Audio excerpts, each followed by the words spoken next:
Bom, boa tarde a todos, pessoal. Eu sou a Mara Alice. Bom, boa tarde. O pessoal vai entrando aos pouquinhos, né? Mas acho que a gente pode ir começando. Boa tarde. Boa tarde, Karen.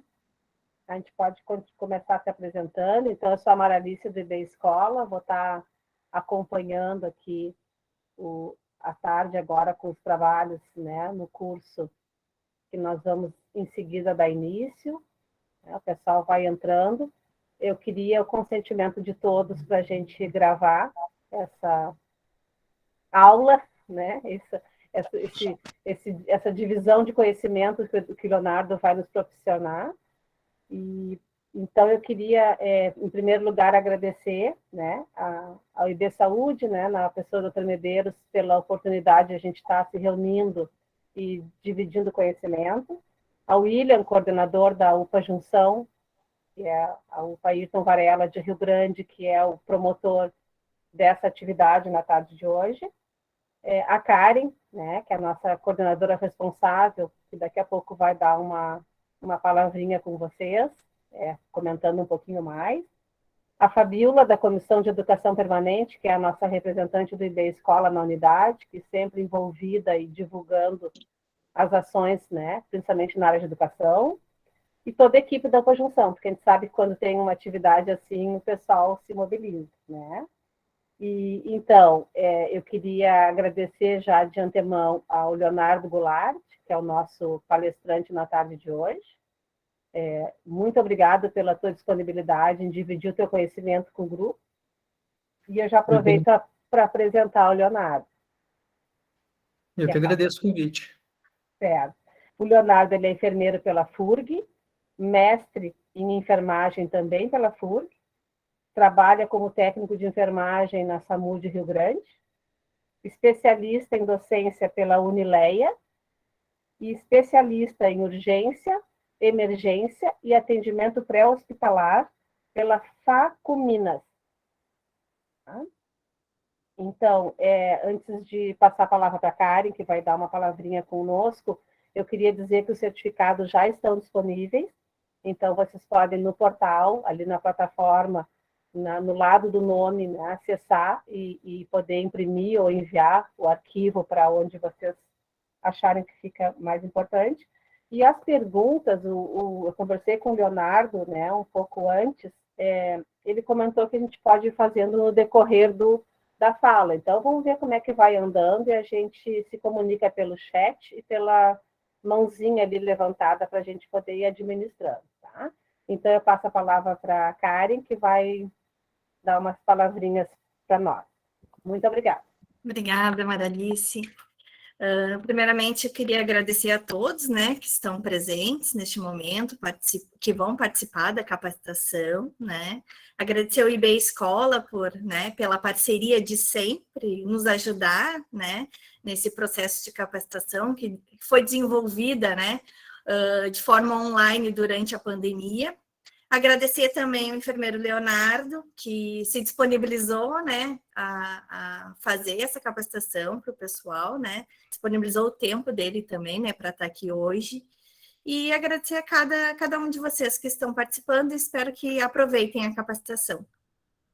Obrigada a todos. Certo, Karen, muito obrigada.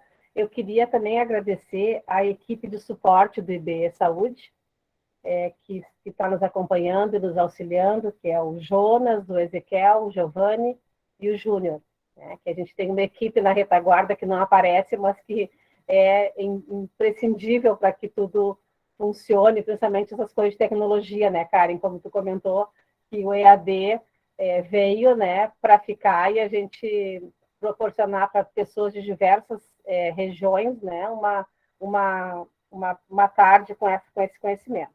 Então, eu passo a palavra para o Leonardo, tá? Que vai falar para nós no curso de acidente com múltiplas vítimas. E o objetivo, no final da tarde, vai ser reconhecer sinais de gravidade em pacientes que sofreram acidente e que, na cena, apresentam múltiplas vítimas. Então, com a palavra, o Leonardo. Pessoal, então, boa tarde. Muito obrigado pela participação de todos vocês. Agradecer inicialmente ao convite da Karen, que conversou comigo algum tempo atrás. A gente conseguiu ajustar um momento mais apropriado para conversar um pouquinho sobre essa temática.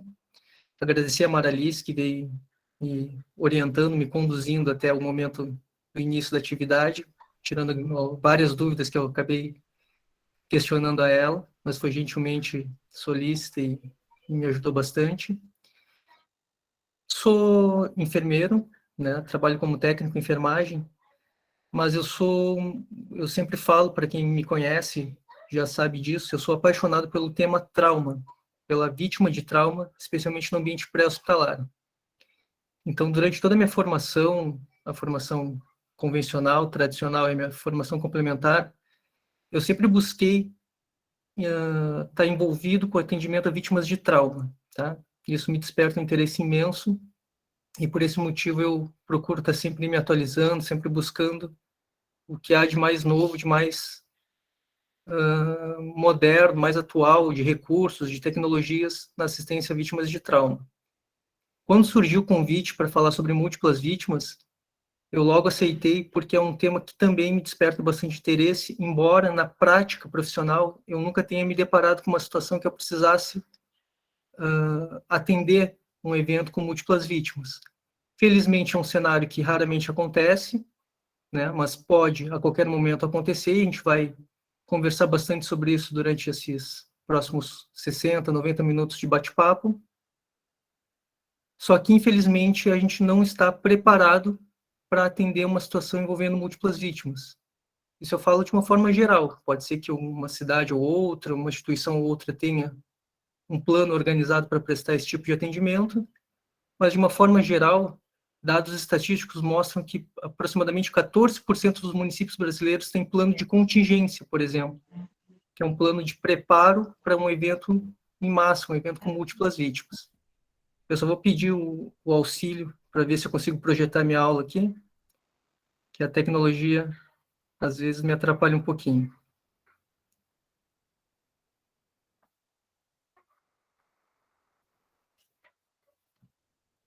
Estão conseguindo visualizar a apresentação?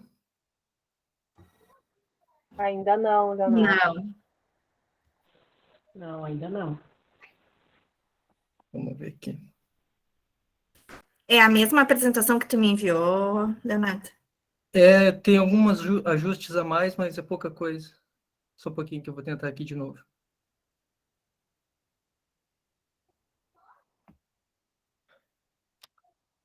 E agora? Foi? Ainda não. Sim, agora foi. Agora sim. Sim, agora sim. Está mudando a imagem? Eu acho que tu tem que botar na tela cheia. Uhum.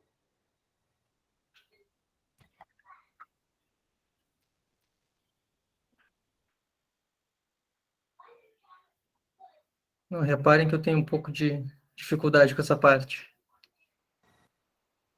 Agora desapareceu.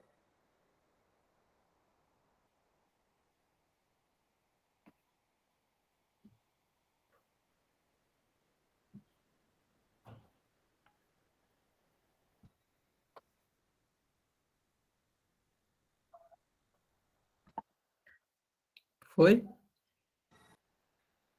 Sim, está aparecendo a tela. Só coloca o mouse na frente para ficar a tela cheia, para a gente conseguir enxergar melhor. Para mim já está como tela cheia aqui. Peraí. Tu consegue me enviar, Leonardo?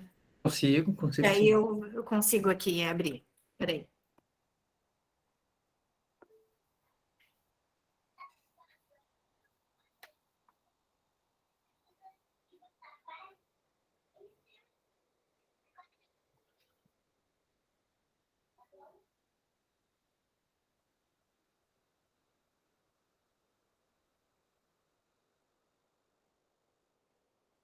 Eu enviei também para ti, cara.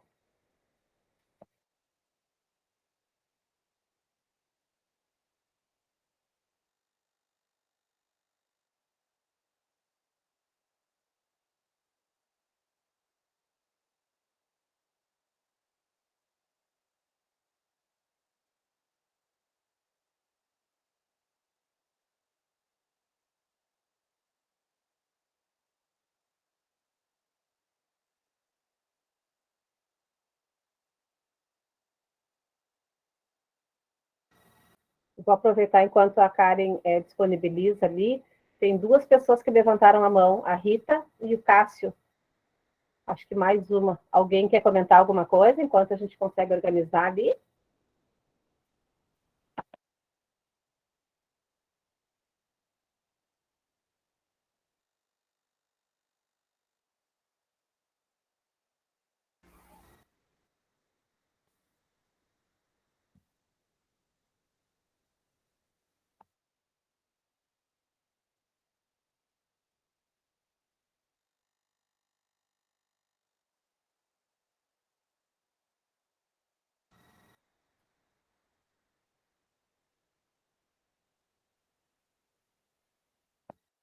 Isso.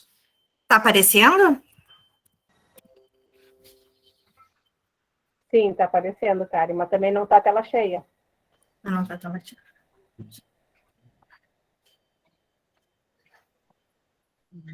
A tela cheia tem que ser a pessoa que coloca no celular. Deu? Sim, acho que sim, acho que é isso aí. A tela cheia, eu acho que é isso aí mesmo. Tá na primeira tela, né, Leonardo? A minha estava aparecendo para colocar cada um no seu. Vê se tá bom assim. Para mim tá jóia. Leonardo, Para mim tá tá. jóia. Isso mesmo. tá Tá? certo. Para mexer lá tem que estar aberto no PDF. Como é que eu vou fazer? Pessoal, Tá. então, assim, eu coloquei como evento com múltiplas vítimas, porque a gente vai entender, durante a nossa conversa, que existem situações que nós consideramos acidentes, outras situações que nós consideramos incidentes. Isso é uma questão de conceito. Quer que eu... Vai me avisando se quiser que eu passe. Tá bem. É uma questão mais Pessoal, conceitual. tem gente com os microfones abertos, a gente não está escutando.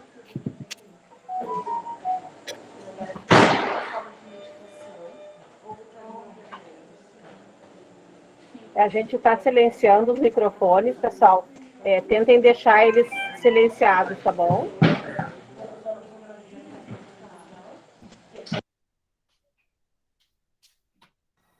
Agora acho que deu, Leonardo. Pode continuar.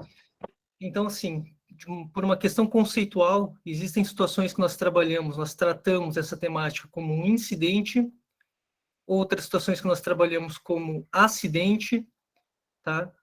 E reparem no subtítulo ali da apresentação, na primeira página ali, que eu coloquei do evento da assistência ao planejamento, tá?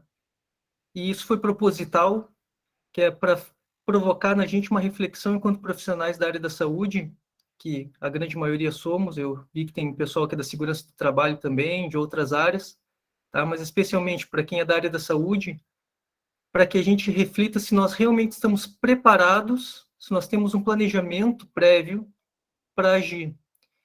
Então, o que a gente fala é que hoje a gente acaba tendo que trocar o pneu do carro com o carro andando, né? O evento acontece, a situação acontece, e nós temos que correr atrás do tempo, se adaptar da forma mais rápida e mais eficiente possível para conseguir realizar uma assistência adequada. Quando, na verdade, um planejamento prévio deveria ter sido realizado e as medidas de prevenção, de contingência, então, serem instituídas para que o evento não se tornasse algo caótico e difícil manejo, tá? Como profissional de saúde, a minha formação básica que eu tive com relação a múltiplas vítimas em cursos, palestras, atividades, ela se dá mais na parte da assistência à vítima propriamente dito, né? Só que a gente vai ver durante a nossa conversa que atender num cenário com múltiplas vítimas é extremamente complexo e difícil. Então, para que a nossa conversa fosse um pouquinho mais rica sobre isso, além da parte da assistência, do atendimento direto a essa vítima de trauma, da vítima do evento com múltiplas vítimas, eu quero mostrar para vocês o quão complexo é organizar um cenário de atendimento que muitas vezes, talvez sem exceção, vai ser caótico, mas que precisa ser uma bagunça organizada, tá? Pode passar, por gentileza, Karen. Então, os objetivos da nossa conversa de hoje seria compreender os principais conceitos relacionados à temática, compreender as estruturas envolvidas, as estruturas organizacionais, as estruturas físicas envolvidas na assistência a um evento com múltiplas vítimas, conhecer os métodos de avaliação e planejar e organizar um evento potencial. Para que eu conseguisse incrementar um pouquinho essa apresentação e trazer a parte organizacional, eu já gostaria de agradecer o Anderson Montiel, da Defesa Civil de Rio Grande, o responsável pela Defesa Civil de Rio Grande, com quem eu tive uma conversa bem longa e extremamente proveitosa na segunda-feira, para que eu conseguisse tirar algumas dúvidas da parte operacional do evento. E a enfermeira Janice, da Secretaria da Saúde, que ela integra a equipe da regulação de leitos municipal, que também me esclareceu algumas questões, porque como nós não temos um plano municipal, nós não temos uma estrutura organizada e trabalhada de forma em treinamento, em formação, para que a gente consiga atuar, então a gente vai juntando as peças, juntando as informações e tentando fazer uma compreensão melhor do que pode acontecer numa situação dessas. Pode passar, por gentileza, Karen. Então, sobre os principais conceitos... Pode passar. Eu trouxe a questão de que muitas vezes a gente vai encontrar na literatura, nos cursos, na internet, nos livros, descrito de algumas formas diferentes, como múltiplas vítimas ou evento em massa, tá? As duas nomenclaturas, elas correspondem ao mesmo tipo de situação. E não há um consenso, né, na própria literatura para definir como seria caracterizado um evento em massa, um evento com múltiplas vítimas. Por exemplo, um dos conceitos da Organização Mundial da Saúde, ela diz que múltiplas vítimas ou evento em massa é um evento abrupto, de origem ecológica ou tecnológica, onde o número de vítimas envolvidas exceda a capacidade local de resposta. Então, é todo evento, todo o cenário onde eu não tenha condições de dar uma resposta imediata diante do número excessivo de vítimas. Então, me faltam recursos humanos, me faltam recursos materiais, me falta um recurso organizacional para que eu possa dar um atendimento adequado. Em outras literaturas, inclusive um manual da Defesa Civil que eu encontrei, ele fala que todo evento onde houver 5 vítimas ou mais de forma simultânea, tá? Se nós pensarmos aqui, como eu estou falando de Rio Grande, da cidade de Rio Grande, nós temos uma estrutura móvel hoje que tem capacidade de atender um evento com 5, 6, 7 vítimas, tá? Mas dependendo do município, municípios menores, como eu vi o pessoal de São José do Norte, que está presente aqui também na nossa conversa, pessoal de São Lourenço do Sul, Oberdã, galera de lá. Então, cada município tem a sua realidade, tem a sua capacidade de resposta. E isso vai variar de acordo com a sua estrutura local. Então, todo evento onde o número de vítimas exceder a capacidade local de assistência, é considerado um evento com múltiplas vítimas ou evento em massa. Pode passar, por gentileza, cara. Então, só para a gente distinguir o que seria um evento ecológico de um evento tecnológico, um evento ecológico, a gente pode citar furacão, enchente, né? Então, eventos naturais que provocam um número de vítimas atingidas ou um número de vítimas afetadas gravemente pelo evento. No evento tecnológico, eu trouxe como exemplo lá a barragem de Mariana, lá em Brumadinho, onde o que era construído pelo homem acabou se rompendo e causando uma destruição e causando, então, um evento com múltiplas vítimas e múltiplas pessoas afetadas. Pode passar, por favor. Também é muito comum a gente usar, e alguns autores falam que basicamente é a mesma coisa, dá para englobar no mesmo conceito, mas por forma de distinção, catástrofe e desastre, ela tem uma diferença específica. Por exemplo, catástrofe é um fenômeno ecológico súbito e de magnitude suficiente para requerer assistência externa, como terremotos, enchentes, furacões. E desastre pode ser todo evento ecológico ou não, que afeta a capacidade de resposta material, humana, tecnológica e de uma determinada comunidade. Pode trocar, por favor. E aqui, como eu trouxe para vocês lá no início, quando eu falei lá do primeiro slide da nossa conversa, eu falei que acidente e incidente também tem uma distinção conceitual bem importante. Então, todo acidente é um evento indesejado e inesperado que causa danos materiais e pessoais de modo não intencional. Ou seja, quando não há intenção clara de que isso aconteça. Por exemplo, um acidente de trânsito.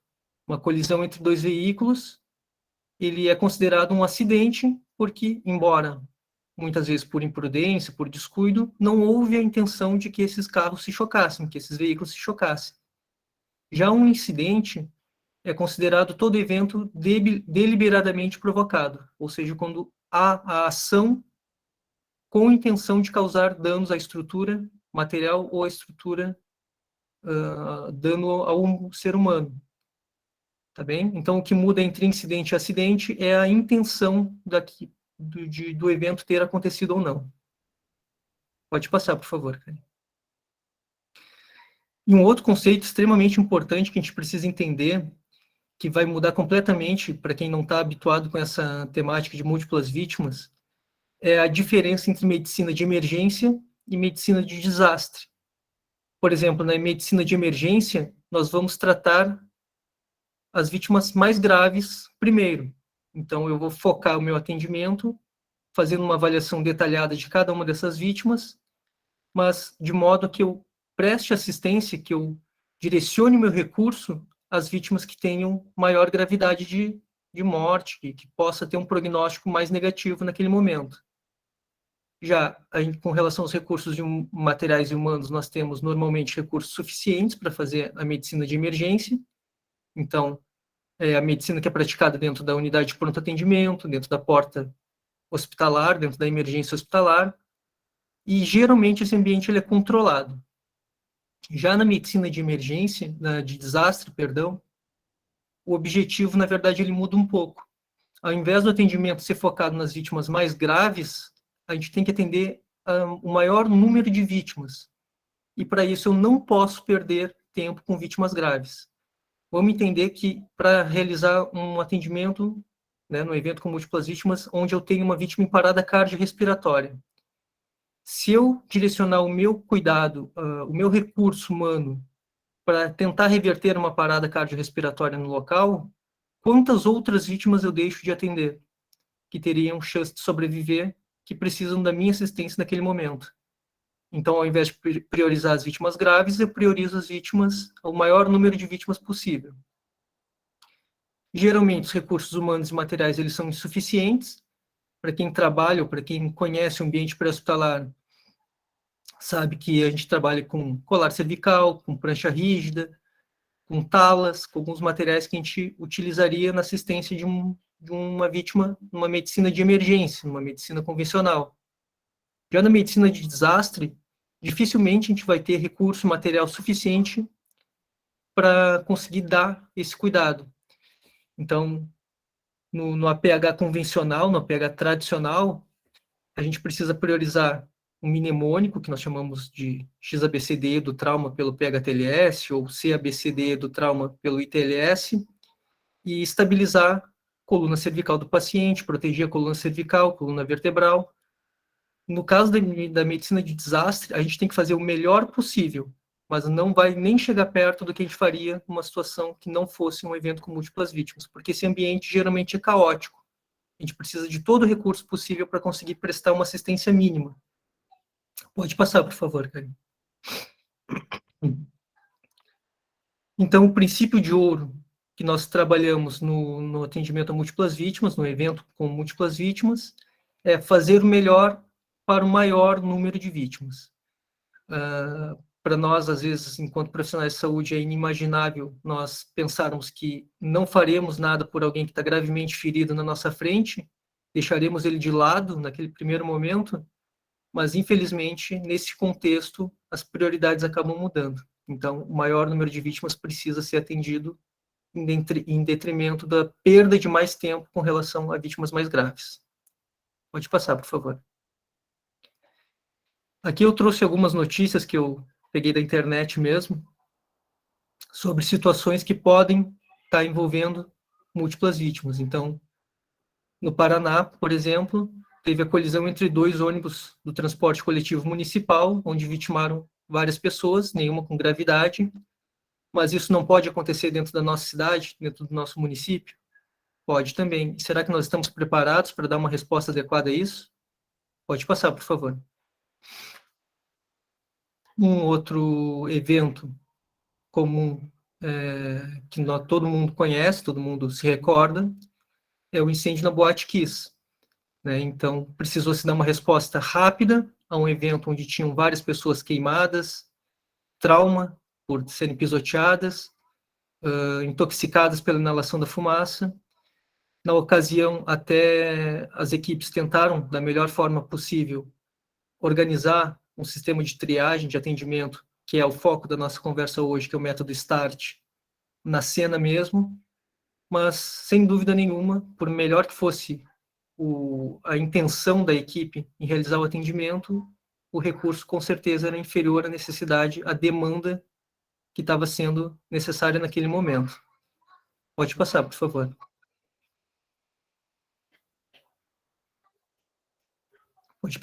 Pode passar, Karen, por favor.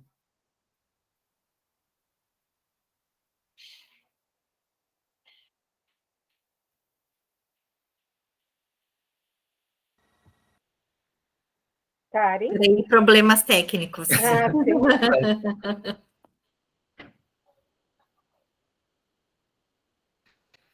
Então, pessoal, assim, para que a gente entenda um pouquinho a importância de estarmos preparados, a gente pensa assim, isso nunca vai acontecer, no caso aqui da minha realidade, nunca vai acontecer na minha cidade, nunca vai acontecer em Rio Grande. E, na verdade, isso pode acontecer em qualquer lugar. Quais são os lugares potenciais que nós temos em Rio Grande, por exemplo? Nós podemos ter algum evento no estádio de futebol, nós podemos ter acidentes rodoviários, nós podemos ter estruturas colapsadas. Então, existem várias situações onde a gente precise empregar o conhecimento, a organização e o planejamento do atendimento a múltiplas vítimas. Deu. Um exemplo disso foi que, em 97, aqui em Rio Grande, teve um evento onde um ônibus do transporte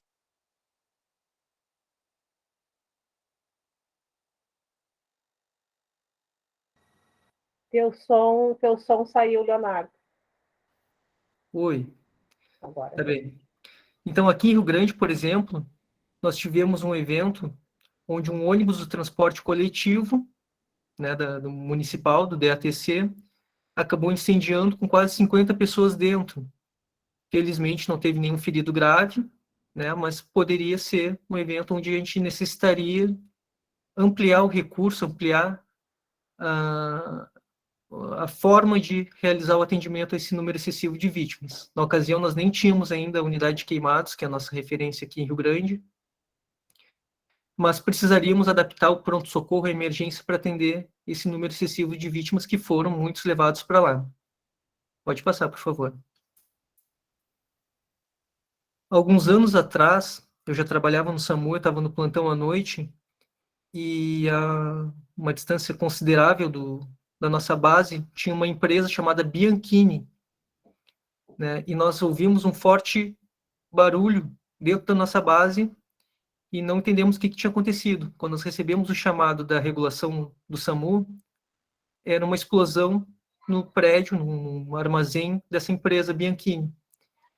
E a minha equipe, na ocasião, foi deslocada para lá para realizar o atendimento, mas sem saber nada, praticamente nada de quantas vítimas teriam, de como a gente precisaria agir diante de uma explosão numa estrutura tão grande como era esse armazém da Bianchini.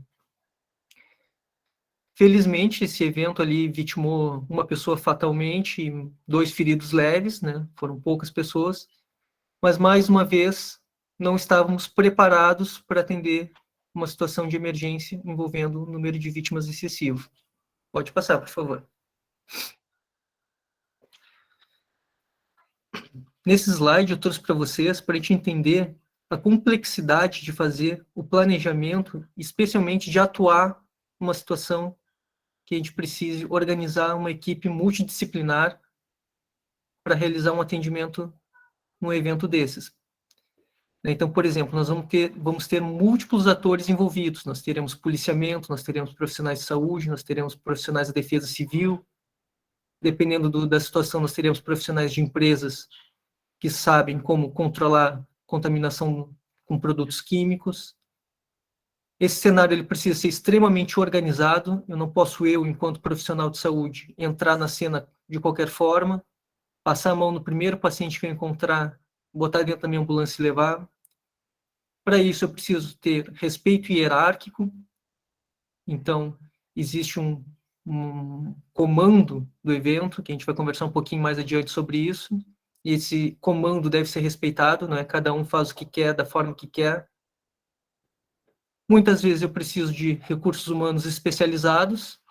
Então, a depender do contexto no qual o evento aconteceu, eu preciso, como eu disse para vocês, neutralizar produto químico, combater incêndio, cortar fiação elétrica. Para que isso tudo aconteça, a gente precisa ter uma coordenação eficiente, né? Pessoas capacitadas, treinadas para realizar essa gestão do evento. Precisa ter um planejamento e a otimização dos recursos. Como eu falei para vocês, é um evento que demanda mais da nossa capacidade de resposta. E a nossa capacidade de resposta, na grande maioria das vezes, vai ser insuficiente para atender da forma mais adequada possível. Então, eu preciso otimizar ao máximo esses recursos. Esses recursos são materiais para realizar os atendimentos, veículos para fazer o transporte dessas vítimas, policiamento para isolar a área. Pode passar, por favor, cara. Então, para que a gente conseguisse visualizar um pouquinho mais facilmente essa situação de múltiplas vítimas, eu trouxe um cenário hipotético, tá? Então, a partir de agora, a gente saiu da parte conceitual e vai entrar na parte do atendimento à vítima, da parte assistencial. Pode passar, por favor, cara. Então, eu criei uma situação hipotética, um cenário hipotético, que fala que em uma manhã de neblina intensa, um ônibus com 40 passageiros que realizava a rota entre as cidades de Pelotas e Rio Grande não percebeu a redução do fluxo na rodovia e, ao tentar desviar bruscamente dos veículos à sua frente para evitar a colisão, acabou perdendo o controle do ônibus, tombando lateralmente no canteiro que divide as vias. Ao sair da pista, o ônibus acabou derrubando um poste energizado e fios elétricos ficaram expostos. Então, olha quanta informação a gente tem só nessa descrição do cenário hipotético. Nós temos múltiplas vítimas, né? Pelo menos 40 passageiros, um transporte num veículo grande, um ônibus. Nós temos fios expostos, porque o ônibus colidiu contra uma rede de energia. E alguns riscos estão presentes para que a gente possa realizar esse atendimento. A gente vai falar um pouquinho mais adiante. Pode passar, cara. Aqui eu peguei uma imagem do Google Maps para a gente só sinalizar ali onde seria o evento, entre a Quinta e os Carreiros, para quem é daqui de Rio Grande, quem conhece a região. Pode passar, por favor. E ali o nosso ônibus tombado entre as duas vias, tá? Pode passar, por favor, cara. Para que a gente consiga realizar um atendimento eficiente e seguro, é indispensável que se tenha uma organização desse cenário, dessa cena de atendimento, tá? Então, ela é fundamental para garantir a qualidade da assistência, assim como a segurança de toda a operação. Infelizmente, a gente sabe que tem muita gente que acaba, por curiosidade, entrando no local do atendimento, parando o veículo na rodovia para entender, para tentar tirar foto, tentar entender o que está acontecendo ali. E isso muitas vezes pode ser perigoso, porque a gente pode acabar tendo outras vítimas adicionais ao evento inicial. Pode passar, por favor. Então, enquanto profissionais de saúde, se nós formos acionados e formos a primeira equipe a chegar no local do atendimento, a gente não pode simplesmente entrar no cenário de atendimento. Eu falei para vocês ali que eu tenho fio energizado caído próximo ao veículo. Então, se eu, enquanto profissional de saúde, que não sei lidar com rede de alta tensão, entrar, eu corro o risco de sofrer uma descarga elétrica e ser mais uma vítima, né? Então, a primeira equipe que chegar deve manter uma distância segura do local, até que possa identificar a segurança para entrar na cena de atendimento. Entrar em contato com a Central de Regulação Médica, isso na realidade do SAMU. Em municípios que não têm o serviço do SAMU, existem outros recursos para que possam ser acionados. Então, se a ambulância do município é regulada pelo hospital municipal, pelo posto de saúde, então os contatos precisam ser feitos para que essa informação seja dissipada dentro da rede. Corpo de Bombeiros, Militar ou a Defesa Civil. Realizar a delimitação das zonas de atendimento. Eu também vou falar um pouquinho sobre delimitação do zoneamento. E se cena segura, eu posso entrar, então, nessa cena para realizar o atendimento. Nesse caso hipotético, eu não poderia, porque, como eu falei para vocês, eu tenho risco de vazamento de combustível, descarga elétrica, explosão. Então, se cena insegura, aguardar o apoio especializado. Pode passar, por favor. Então, alguns riscos potenciais que eu posso encontrar no evento com múltiplas vítimas é o risco de explosão, risco de fumaça, no caso de um incêndio, né, de inalação de fumaça, fios energizados, instabilidade de estruturas, se eu tiver um prédio, por exemplo, que desaba, que tem a estrutura colapsada, vazamento de produtos químicos. Também é extremamente importante que nós, profissionais de saúde, saibamos como identificar alguns produtos químicos, que todo caminhão que transporta produto químico tem uma placa de identificação, e nós temos o manual da Biquim, que nos ensina, a gente não precisa dominar o tema de produto químico, mas que a gente tenha noção de quais produtos químicos mais convencionais estão sendo transportados por aquele veículo. E também o fluxo de veículos, né? No caso, como eu falei de um acidente na rodovia, a gente sabe que o fluxo de veículos ele permanece acontecendo. Muitas vezes o trânsito acaba congestionando pelos curiosos acabarem parando para tentar visualizar o que está acontecendo, mas o risco de atropelamento, o risco de colisão permanece grande até que esse fluxo seja controlado. Pode passar, por favor, Karen. É importante que nós tenhamos dentro do município o que a gente chama de chave de acionamento, ou start, ou chave de resposta, para quando tiver uma ocorrência envolvendo múltiplas vítimas. Tá? Por exemplo, quem aciona quem? Então, enquanto profissional do SAMU, se eu chego na cena de atendimento, eu não posso me preocupar em chamar apoio de recurso privado, de voluntário, de policiamento. Eu preciso que alguém faça isso. Então, eu comunico um elo da minha sequência, e esse elo vai saber que a responsabilidade dele é sair comunicando os demais componentes do atendimento. Aqui eu trouxe como um exemplo de chave de acionamento o Corpo de Bombeiros Militar tendo sido acionado, ele rapidamente deve estar preparado para acionar a Defesa Civil. A Defesa Civil ela tem autonomia para requisitar qualquer recurso público ou privado para dar assistência, então eles podem solicitar ambulâncias de empresas privadas do município, equipe de voluntariado, a própria Defesa Civil tem um grupo de voluntariados que treina e atua bastante em situações de necessidade. A Defesa Civil pode acionar o policiamento, aí pode ser Brigada Militar, se for na rodovia, Polícia Rodoviária Federal, Rodoviária Estadual, agentes de trânsito, porque todos eles serão importantes para facilitar o nosso trabalho ali, o nosso atendimento, e a Central de Regulação das Urgências. Para quem não sabe, o Estado, o país, na verdade, mas falando aqui do Estado do Rio Grande do Sul, e as portas de entrada, todo o sistema de urgência e emergência do Estado é gerenciada pela Central de Regulação das Urgências. Então, tudo que for solicitado por eles e realocado por eles, por exemplo, eu preciso que me libere 3 leitos para levar vítimas de um acidente de trânsito para ir. Então, a Central de Regulação do Estado ela tem essa premissa de gerenciar e organizar toda a rede de urgência do município, de todos os municípios do Estado. Então, ela vai requisitar recursos móveis do serviço público ou do serviço privado, assim como já acionar as portas de entrada. Então, se acontece um evento aqui na minha cidade, por exemplo, a Central de Regulação aciona as equipes móveis do SAMU, já entra em contato com a UPA, já entra em contato com a Santa Casa, já entra em contato com o Hospital Universitário, com as unidades básicas de saúde, isso a depender da intensidade do evento, da quantidade de vítimas possíveis nesse evento. Pode passar, por favor, cara. Então, de uma forma bem básica mesmo, nós temos diversas equipes diferentes trabalhando na assistência no evento desses. Tá? Então, nós teremos equipes especializadas, policiamento, defesa civil, central de regulação médica, equipes de saúde e voluntários. Eu vou falar um pouquinho sobre a função de cada uma dessas equipes dentro do atendimento. Pode passar, por favor, cara.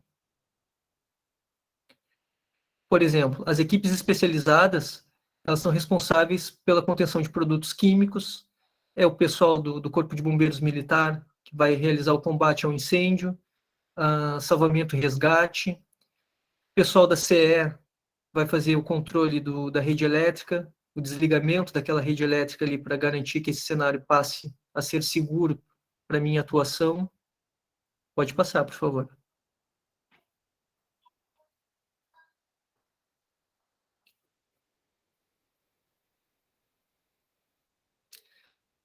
Equipes de policiamento.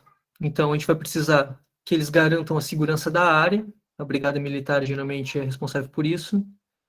Tráfego rodoviário, fluxo dentro do município. Então, imagine que eu vou ter que tirar lá, passando os carreiros, uma vítima dentro de uma ambulância e chegar até o hospital o mais rapidamente possível.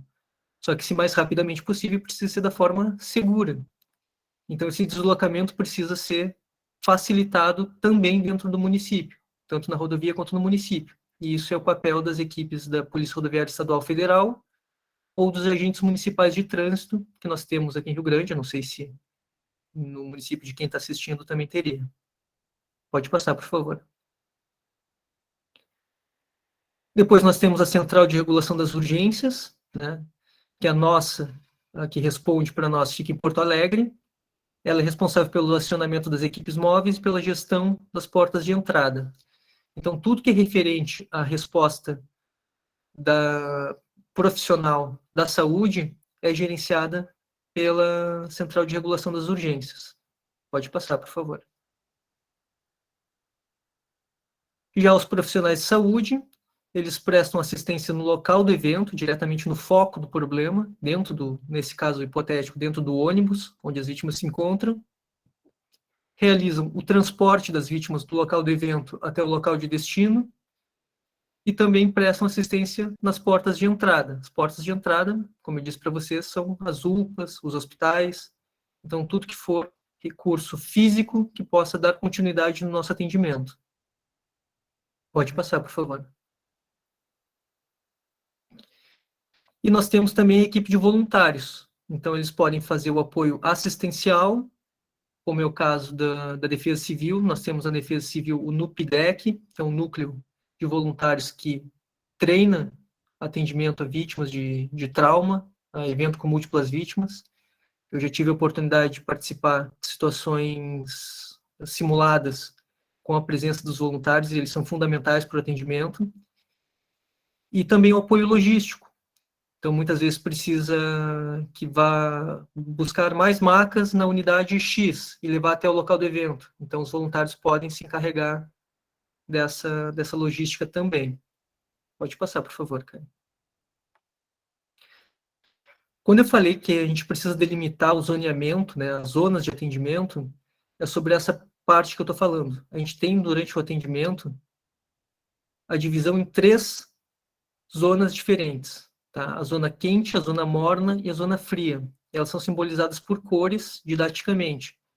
Por exemplo, ali no centro da imagem, onde tem o X, na zona vermelha, é onde está o ônibus caído, onde tem as vítimas, onde tem a rede elétrica exposta. Então, ali é uma zona quente. Eu, profissional de saúde, não entro em zona quente. Eu não atendo jamais em zona quente. Eu preciso que essa zona seja neutralizada, o risco dela, para que então eu possa entrar nesse ambiente e realizar o atendimento. Tá? Quem é que entra na zona quente, pessoal? As equipes especializadas, quem tem equipamento de proteção, treinamento de proteção adequado. É importante que a gente saiba que não é hora de ser herói, né, de entrar onde eu não tenho capacidade de realizar um atendimento com segurança. Então, não é porque a vítima está dentro do veículo lá, tombado, com dor, gritando, que eu vou entrar nesse cenário sem ter a certeza de que esse cenário está realmente seguro. Depois, a zona morna fica um perímetro intermediário, onde a gente teria as equipes de apoio, e as equipes de saúde voluntários, eles atuam somente em zona fria, então bem distante do foco do problema. Pode passar, por favor, cara. Esse é o cenário do momento do evento, então a gente vai ter as 3 zonas, a zona quente, zona morna, zona fria. Pode passar, por favor. E a tendência é que as equipes de segurança ali e as equipes especializadas vão atuando, esse cenário vai mudando o risco de exposição. Então, pode passar mais uma. Então, até que chegue o momento de que a cena seja completamente segura para que eu possa realizar o atendimento. Eu falei completamente segura, tá? Quem trabalha no APH sabe que o cenário pré-hospitalar, ele nunca é 100% seguro.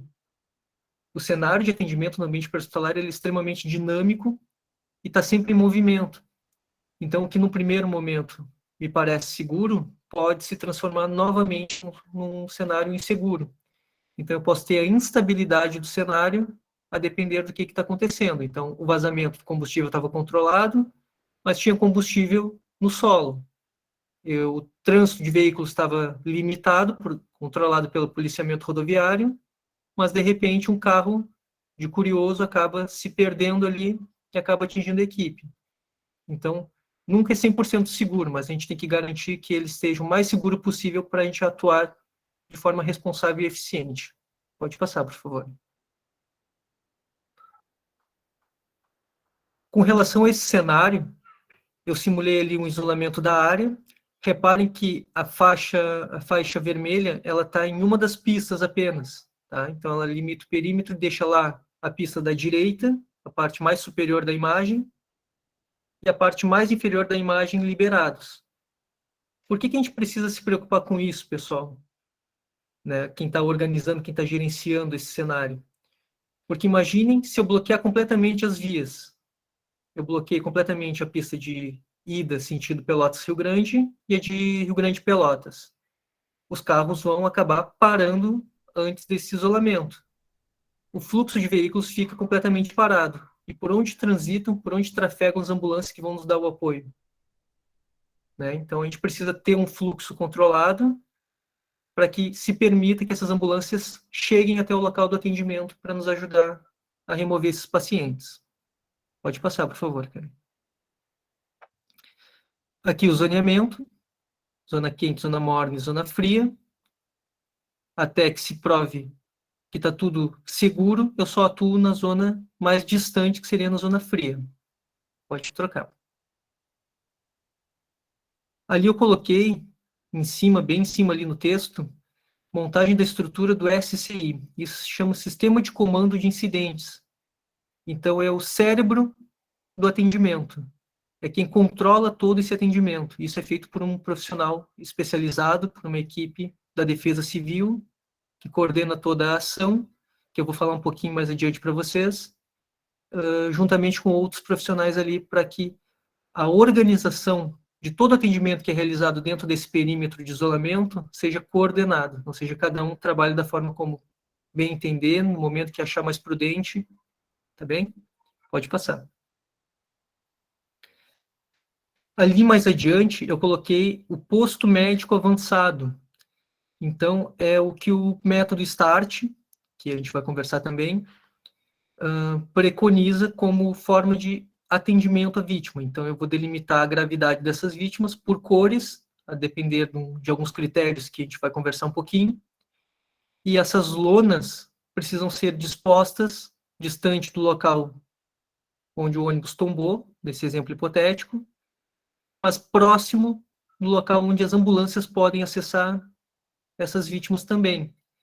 Reparem ali que as ambulâncias bem embaixo na imagem estão alinhadas lateralmente uma à outra, com a porta traseira aberta em direção às vítimas. Isso tudo para otimizar o tempo e facilitar o acesso dessas vítimas para dentro dessas viaturas, quando for liberada, e essas vítimas serem transportadas até o local onde vai realizar o atendimento, na UPA, no posto de saúde, no hospital. Reparem também, pessoal, que eu tenho aqui na frente do ônibus uma lona, um quadradinho cinza, tá? E lá atrás cores verde, amarelo e vermelho, tá? Só reparem nessa imagem que depois eu vou explicar para vocês o porquê que ela está dessa forma. Pode passar, por favor. Pode passar.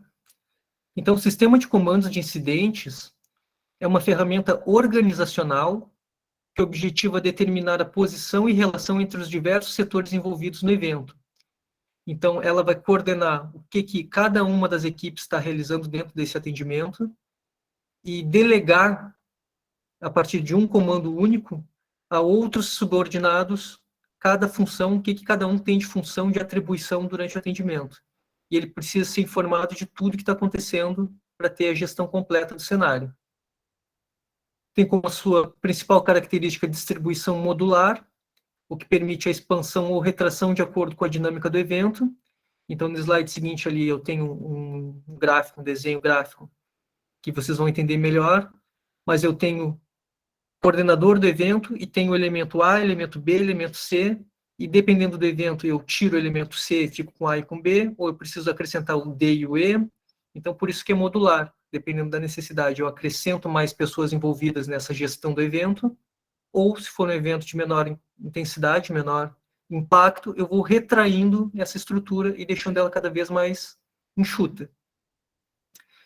E ela tem também como função articular e organizar as ações dos diferentes profissionais envolvidos. Lembra que eu falei para vocês que nós temos diversos profissionais ali atendendo, cada um com uma formação diferente, cada um com uma linguagem diferente, com uma linguagem operacional diferente. Então, o SAMU, o profissional de saúde, ele fala uma linguagem técnica, o profissional militar é uma outra linguagem completamente diferente, o voluntário muitas vezes não vai compreender a linguagem que o policial está falando ou que o profissional técnico está falando. Então, precisa ter um equilíbrio entre a comunicação e a distribuição das ações por cada uma dessas equipes que estão atendendo ali, e quem coordena isso, quem gerencia isso é a central, o sistema de comando de incidentes. Pode passar, por favor. Aí está, então, o esquema gráfico que eu falei para vocês. Eu tenho o comandante geral do evento, que obrigatoriamente é realizada pela Defesa Civil. Então, a Defesa Civil é sempre superior a qualquer outro serviço dentro de um evento desses. Então, não é o SAMU que vai determinar o que é feito, não é o bombeiro militar que vai determinar. Então, quem determina as ordens e a gestão de todo o evento é o profissional da Defesa Civil. Dentro dessa equipe, a gente vai ter um responsável pela imprensa, porque a gente sabe que vão ter muitas pessoas tentando acessar o evento para coletar informações, para divulgar na mídia, para divulgar em rede social. Nós temos um responsável pela segurança, um responsável pela comunicação, então a comunicação entre os setores, entre as equipes que estão atuando ali no atendimento, um responsável pelas operações, pela parte operacional, pela parte de mão na massa mesmo, outro pelo planejamento, muitas vezes a gente precisa planejar, replanejar mais uma vez, para que a nossa estrutura consiga dar conta daquele evento ali. Um responsável pela logística, então, quem sai, quem entra do cenário, ou para onde cada ambulância está levando cada paciente, quem é o paciente que está dentro de cada ambulância. E também, em alguns módulos, a gente tem o responsável pelas finanças. Pode passar, por favor. Só para reforçar uma informação ali que eu acabei deixando passar no sistema de comando de incidentes. Cada um daqueles componentes ali que eu mostrei para vocês, da imprensa, da comunicação, da logística, eles precisam ter os seus subordinados. Então, a gente trabalha como se fosse uma pirâmide, até chegar no topo da pirâmide, que é o coordenador geral do evento. Cada uma dessas pessoas, elas podem ter de 3 a 7 subordinados. Tá? O ideal, a literatura recomenda que seja no máximo 5. Então, se eu tenho 15 pessoas trabalhando na logística, eu preciso ter mais de um controlador dentro daquele elo ali do sistema de comando de incidentes. Eu não posso deixar os 15 sob responsabilidade de uma única pessoa. Isso facilita o fluxo das informações. Pode passar, Karen. Ah, não, desculpa. Karen já passou. Retorna um pouquinho, Karen. Desculpa. Cenário seguro, protegido. Posso entrar, enquanto profissional de saúde, no atendimento da vítima? Posso. Então, agora é o momento de atuar. Tá? Até esse momento, eu estava um passo atrás, esperando que essa cena fosse segura. Agora que ela está estável, está segura, eu posso avançar e ir lá dentro do veículo atender as vítimas, ou dentro da estrutura que necessita da minha assistência. Então, a gente tem alguns tipos de triagem, que são, na verdade, 4 tipos diferentes no evento dessa proporção. Nós temos a primeira, que é a triagem de foco. Então, é a primeira ação realizada junto às vítimas ainda na estrutura afetada, então dentro do ônibus, ou ao redor do ônibus, dentro do desabamento ali, da estrutura que desabou. Então, é no foco do problema mesmo. Por isso, triagem de foco. Nesse momento, eu não vou poder me preocupar em fazer estabilizações, fazer alguns controles que normalmente eu faria na nossa vítima atendida. Para isso, eu preciso aplicar alguns métodos, tá? Nesse caso aqui, eu posso aplicar já o método START, tá? Que eu vou demonstrar para vocês mais adiante. Pode passar, por favor, cara. Quando eu tenho 10 vítimas ou mais no evento, recomenda-se a criação, a instalação de postos médicos, de um posto médico avançado, que são aquelas lonas coloridas que a gente costuma ver em vídeo, costuma ver em fotos na internet ali da equipe trabalhando com o método START. Então, eu divido essas vítimas por cores, eu classifico elas por cores, e a partir dessas cores elas precisam ficar alocadas em um local correspondente àquela cor. E cada cor representa uma gravidade. Então, no posto médico avançado, já dentro das lonas, tá, eu tirei de dentro do ônibus, nesse caso, e levei elas para aquele posto médico avançado. Nesse posto médico avançado, a depender do número de vítimas, eu posso manter o método START, que ele é um método mais simples, que eu avalio poucas coisas no meu paciente, ou eu posso aplicar um método mais complexo, que no caso do PHTLS a gente fala com XABCDE, e no ITLS o CABCDE. Cada serviço tem a sua forma de trabalhar, o seu protocolo instituído. SAMU, por exemplo, no nosso protocolo, que não é um protocolo oficial, mas a recomendação, ela é baseada em cima do PHTLS. Então, a gente avalia o XABCDE da vítima. Tá? Pode passar, por favor, Karen. Estabilizei a vítima dentro daquelas zonas coloridas ali, da zona vermelha, zona amarela, zona verde. Vocês vão entender direitinho para quem não está familiarizado mais adiante. Eu vou precisar fazer a triagem de evacuação. Então, cada responsável por cada uma dessas áreas precisa determinar que aquele grupo de vítimas que está sendo atendido ali naquela lona da qual ele é responsável tem uma gravidade semelhante. Mas dentro daquela gravidade semelhante, um acaba precisando ser evacuado, ser levado para a assistência hospitalar mais rapidamente. Então, quem determina essa triagem de evacuação é o profissional responsável pela lona daquela cor correspondente ali à gravidade da vítima. Então, ele determina dentro de cada lona a prioridade de liberação da vítima. Não é liberação para casa, é liberação para assistência hospitalar. Pode passar, por favor. Já na unidade de saúde, aqui eu trouxe no hospital, mas poderia ser na UPA, poderia ser no posto de saúde, né? A gente tem uma rede bem completa aqui em Rio Grande, por exemplo, que poderia nos dar um suporte de retaguarda até a assistência hospitalar conseguir dar conta, mas pode ser aplicado, então, o critério da triagem de Manchester ou algum outro critério local. Eu sei que aqui na Santa Casa de Rio Grande nós temos um protocolo de classificação de risco que é baseado no Manchester. Então, cada instituição tem a sua forma de acolher as vítimas e um protocolo para determinar a gravidade e prioridade de atendimento. Então, conforme elas forem chegando nessas unidades, elas podem manter esse mesmo critério de avaliação. Pode passar, por favor, Karen. Para realizar o atendimento dentro do cenário, lá no evento mesmo, nós temos diversas ferramentas para utilizar, diversos protocolos de atendimento. O mais comum, o mais difundido na comunidade técnica, na comunidade da saúde, é o método START, tá? Por ele ser um método muito simples, muito básico, e que nos dá uma confiabilidade consideravelmente boa, para determinar qual é a gravidade de uma vítima, com que eu perca no máximo 30 segundos para realizar o atendimento de cada uma delas. Então, aplicando esse critério, eu não excedo 30 segundos. Para quem já está acostumado a fazer o XABCDE no trauma, numa vítima não de múltiplas vítimas, numa medicina de emergência, sabe que 30 segundos é pouco para a gente fazer uma avaliação boa de um paciente, uma avaliação detalhada, avaliação primária, avaliação secundária. Então, esse método ele veio para reduzir esse tempo de atendimento, baseado em poucos parâmetros que eu preciso ficar atento na hora de avaliar minha vítima. Pode passar, por favor.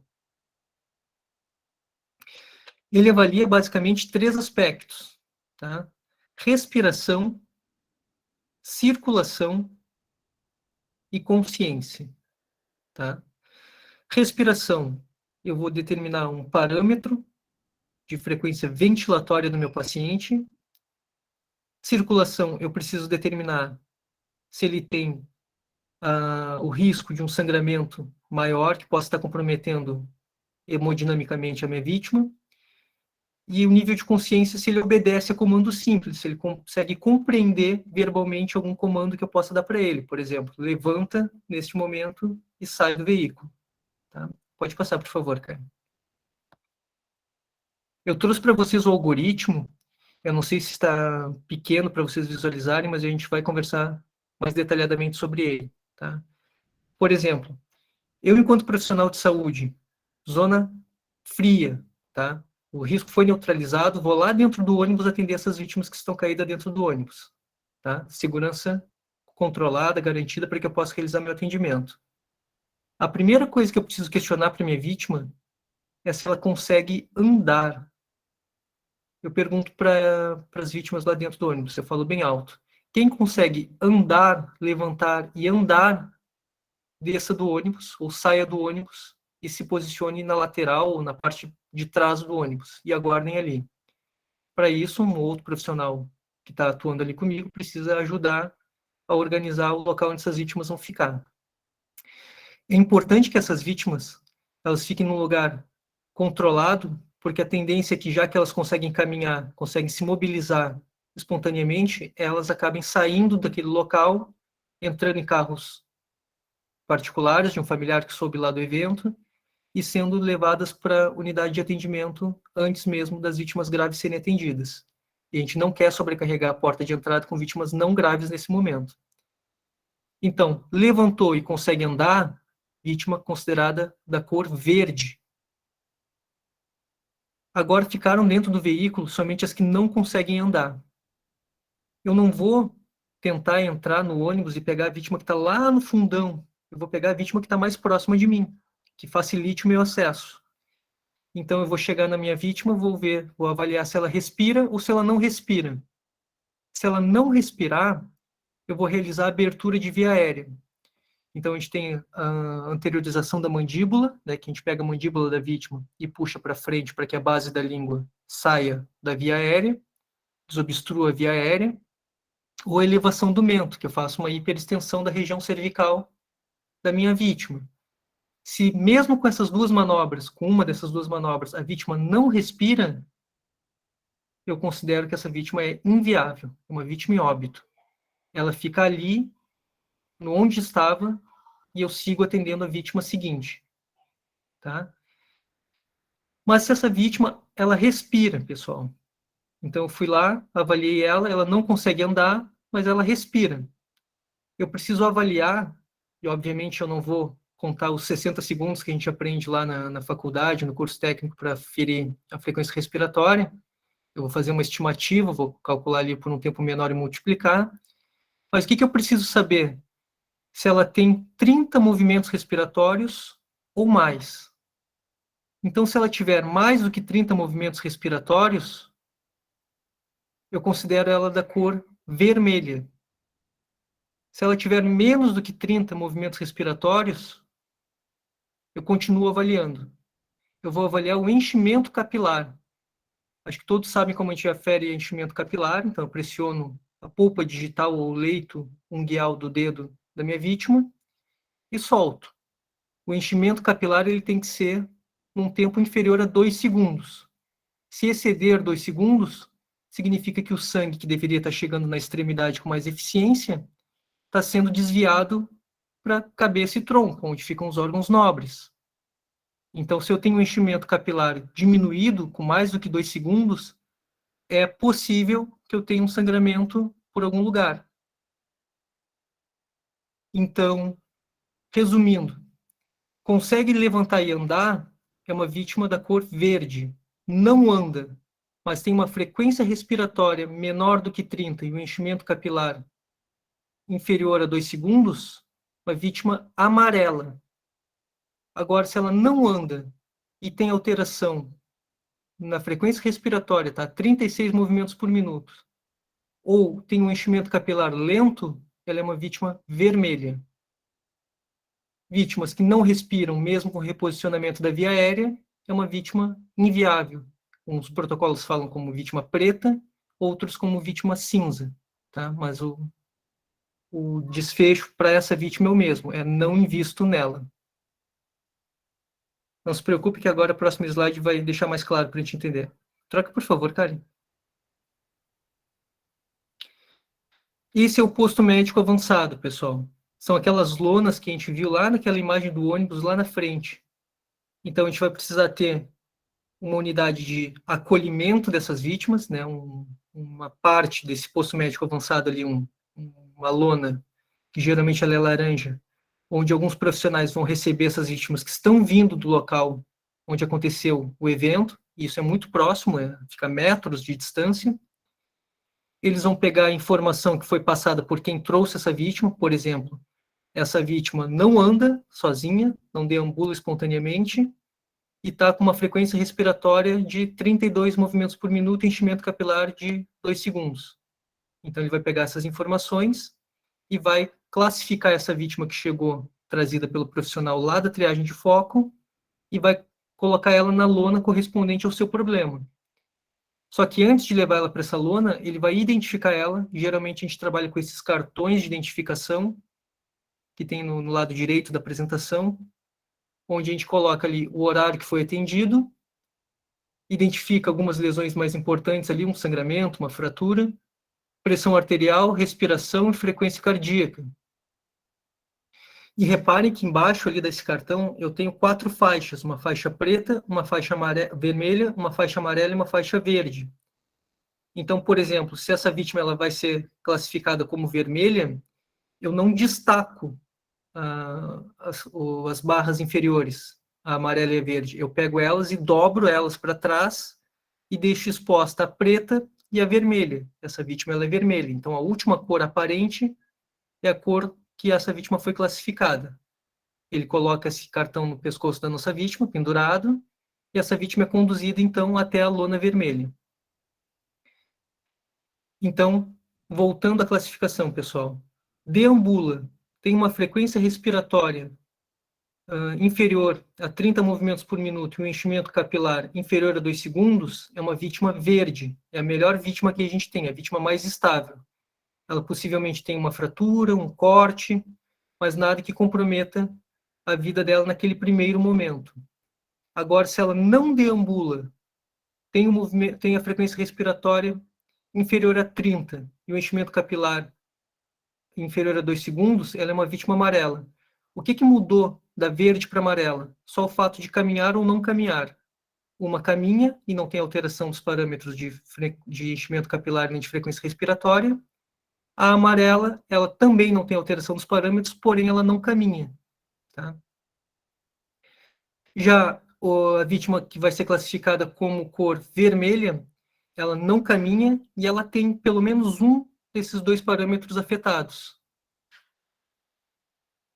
E a vítima da cor preta, ela não caminha, não respira ou tem lesões incompatíveis com a vida.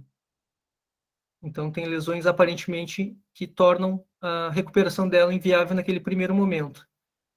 Mas o que eu falei para vocês com relação a não destacar a parte inferior do cartão? Por exemplo, se eu tenho uma vítima que classifiquei como vermelha, eu vou lá e não destaco o amarelo e o verde. Porque essa vítima ela pode ter os seus parâmetros estabilizados. E de vermelho, ela passa a ser uma vítima amarela. Então, para que eu não precise fazer um novo cartão, copiar todas as informações, eu só desdobro a parte que eu coloquei para trás do cartão, exponho a parte amarela e dobro somente a parte verde. Então, eu aproveito o mesmo cartão com as mesmas informações. Se essa vítima evoluiu a óbito, eu dobro a parte verde, amarela e vermelha e deixo exposta somente a parte preta. Tá? Para que eu preciso saber, pessoal, a cor dessas vítimas? Porque é de acordo com essa cor que eu defini aplicando o critério do método START, é que eu determino a gravidade, a potencial gravidade desses pacientes. E, por consequência, a prioridade da remoção delas do cenário de atendimento. Pode passar, por favor, Karen. Por exemplo, o primeiro grupo de vítimas que deixa o cenário e vai ser encaminhado para o posto de saúde, para a UPA ou para o hospital, são as vítimas da cor vermelha. Tá? Então, vamos considerar que as vítimas vermelhas têm uma gravidade maior, então elas precisam de um recurso mais complexo. Essas serão encaminhadas para o hospital. Depois que eu evacuei toda a lona vermelha, que não tem mais nenhuma vítima na cor vermelha, que é uma gravidade maior, eu vou para a prioridade 2, que é a cor amarela. Então, eu começo a evacuar as vítimas da cor amarela.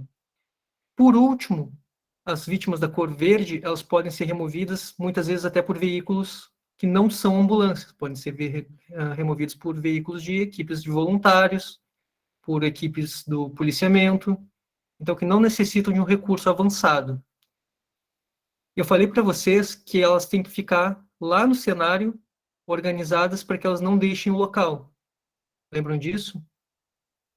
Então, imaginem vocês que eu tenho, na grande maioria dos eventos, 10% de vítimas graves, 20% de vítimas com gravidade média e o restante de gravidade leve.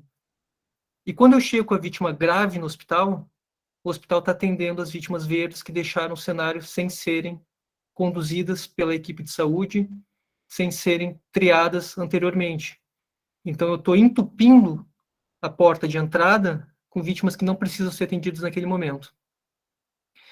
Um outro cuidado que eu pedi para vocês observarem naquela imagem do ônibus lá atrás, que eu tinha as lonas coloridas de um lado do ônibus e a lona cinza bem na frente. Imaginem vocês, se vocês forem vítimas de um acidente de trânsito, por exemplo, onde vocês estão estáveis, tá? Com dor, assustados, e do lado de vocês tem uma lona preta, onde eu tenho pessoas mortas. Então, para que eu não provoque o pânico nessas vítimas que estão com uma gravidade menor, eu deixo essa lona onde as vítimas em óbito vão ser colocadas num local distante das demais vítimas que estão sendo atendidas no posto médico avançado. Pode passar, por favor, Karen. E uma coisa importante, pessoal, que a gente precisa saber é a posição que a gente coloca essas vítimas dentro da lona, em cima da lona, no caso. A cabeça dessas vítimas, elas precisam estar sempre para o lado externo. É muito comum a gente ver em vídeos de treinamento, vídeos de simulação de atendimento a vítimas de evento em massa, de múltiplas vítimas, dessas vítimas com a cabeça virada para o centro da lona. Por que a gente precisa botar a cabeça sempre para o lado externo? Especialmente as da cor vermelha. Porque imagine que na lona vermelha nós vamos ter um profissional médico. Essa vítima é grave. E essa vítima precisa ter a via aérea dela garantida. Precisa ter uma via aérea avançada. Uma máscara laríngea, um tubo endotraqueal. Então, o médico ele precisa ter um acesso facilitado à cabeça dessa vítima para poder entubá-la, caso seja indicado lá no cenário de atendimento ainda. Então, a cabeça da vítima sempre disposta para o lado de fora da lona. Pode passar, por favor. A gente precisa ter uma organização da rede de apoio, e isso não precisa esperar as equipes móveis chegarem com as vítimas para que isso seja feito. Então, no momento que aconteceu aquele acionamento pela chave de acionamento lá, descrita lá no começo, central de regulação acionou as equipes móveis e já ligou, olha, pessoal, se preparem, porque nós temos um evento em massa. Potencialmente múltiplas vítimas, com tantas vítimas graves, com tantas vítimas envolvidas no evento. Então, já se reorganizem por aí para receberem essas vítimas assim que elas forem encaminhadas para vocês. Então, muitas vezes a gente está acostumado a trabalhar num fluxo, né, convencional ali de atendimento, uma média de X pacientes a cada atendimento, a cada momento, e daqui a pouco esse atendimento ele vai acabar alterando completamente a estrutura organizacional da instituição.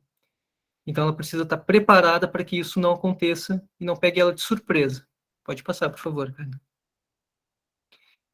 Então, elas devem ser preparadas para rapidamente se reorganizarem, assim que acionadas, ampliando sua capacidade de resposta e redirecionando os fluxos de atendimento de menor complexidade. Vamos pensar na UPA, por exemplo. Nós temos a UPA da junção, vamos trazer como exemplo a UPA da junção, que está atendendo pacientes de uma menor complexidade.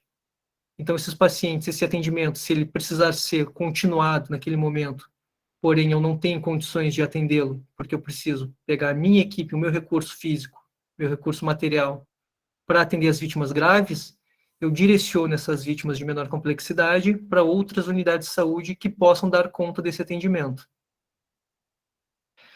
Para isso, para essa reorganização, para essa adaptação da porta de entrada, vai ser necessário que se tenha mais profissionais, a gente precisa ampliar o espaço físico e dispor de mais equipamentos.